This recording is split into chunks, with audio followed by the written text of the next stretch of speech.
It started with former Public Enterprises Minister, that's Barbara Hogan, accusing former President Jacob Zuma and other senior African National Congress officials of undue interference in the appointment of SOE managers and board members, effectively putting the ANC on trial at the State Capture Commission. It forced the party to defend itself across media platforms. After her long-awaited testimony, Barbara Hogan finally took the stand. Leaving nothing out, she told the commission how former president took a keen interest in the appointment of certain senior SOE's managers. She accused Zuma of usurping her powers and undermining her authority as a minister. Hogan also accused Gwede Mantashe, ANC SG at the time, of interfering in the affairs of SOEs.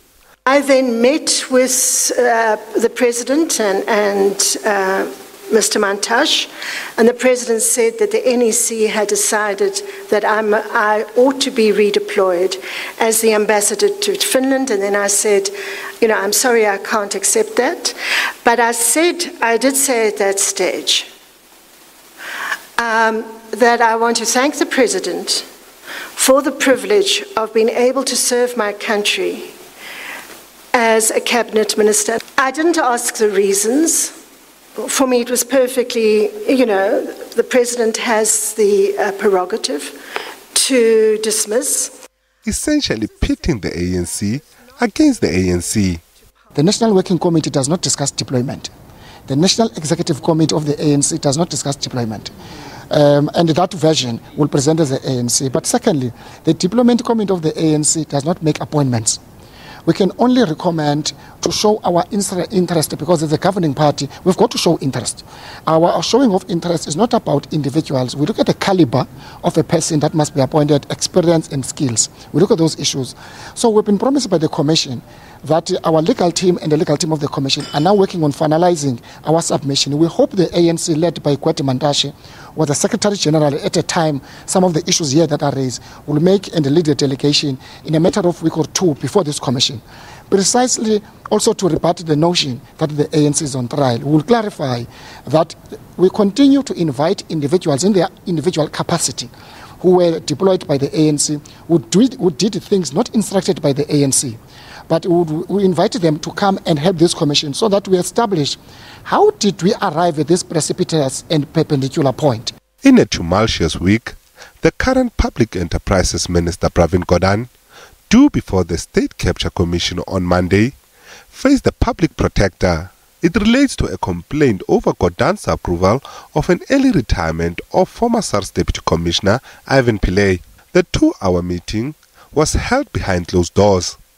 Sometime late 2016, the public protector received a complaint in which it was alleged that the minister acted improperly when he approved the early retirement and subsequent reappointment of Mr. Ivan Pillay at SARS. And these events are said to have occurred around about 2010.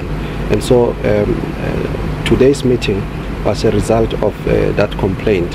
The public protector had been writing to the minister requesting a response to these allegations on the part of the minister. However, after about 4 attempts, she was not successful in getting a response to the specific allegations referred to here. Hence, then she decided early last month to serve the minister with a subpoena, compelling him to appear before her for purposes of giving evidence, answering questions, and providing documents that may have a bearing on the investigation. On Thursday, a largely expected bombshell. Parliament's Constitutional Review Committee recommended the amendment of Section 25 of the Constitution to effect land expropriation without compensation. The main political parties are divided on this issue, with the ANC and the EFF in favor and the DA, COPE and others opposed to the move. The report is set to go before the National Assembly to be debated and adopted in 2 weeks.